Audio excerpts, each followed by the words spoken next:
On a mis en place dans de nombreux pays, y compris la France, un système complètement régressif de financement des élections et des dons en campagne électorale. Donc, pour le dire assez rapidement, aujourd'hui, vous faites partie des 10% des Français aux revenus les plus élevés, vous faites un don à un parti politique de 6 000 €. Quel est le coût pour vous de ce don ? On peut déduire 2 000 de ses €, impôts, oui. parce que vous pouvez déduire 4 000 € de vos impôts. Donc en fait, ça vous coûte 2 000 € et les 4 000 € restants, ce sont l'ensemble des contribuables qui vont finalement payer pour satisfaire vos préférences politiques. Donc le riche, plus il donne, plus il réduit ses impôts. Plus il donne, plus il réduit ses impôts. Ouais. Mais ça va plus loin que ça. Prenons l'exemple d'un smicard. Alors déjà, un smicard, il va avoir du mal à donner 6 000 €, sachant que ça va représenter quasiment la moitié de son revenu annuel. Donc disons qu'il donne 600 €, ce qui est quand même... Ce qui est déjà beaucoup. Pas mal, oui. Mais bon, un militant convaincu.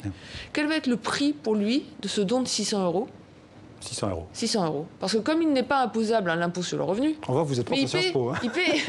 Il paie énormément d'impôts par ailleurs. Il paie la TVA, il paie l'impôt foncier, il paie toutes sortes d'impôts, sauf l'impôt sur le revenu. Comme il n'est pas imposable au titre de l'impôt sur le revenu, l'État, finalement, ne paie pas pour satisfaire ses préférences politiques. Ouais. Donc on a mis en place un système dans lequel, de facto, ce sont les riches qui financent le jeu politique. 2, si on regarde à qui ils donnent, en majorité aux partis les plus conservateurs économiquement, donc ils vont mener des politiques libérales en taxant moins, en particulier les plus riches. Et 3, ce sont l'ensemble des contribuables qui paient pour satisfaire les préférences politiques de quelques dizaines de milliers d'euros de citoyens les plus favorisés. Est-ce que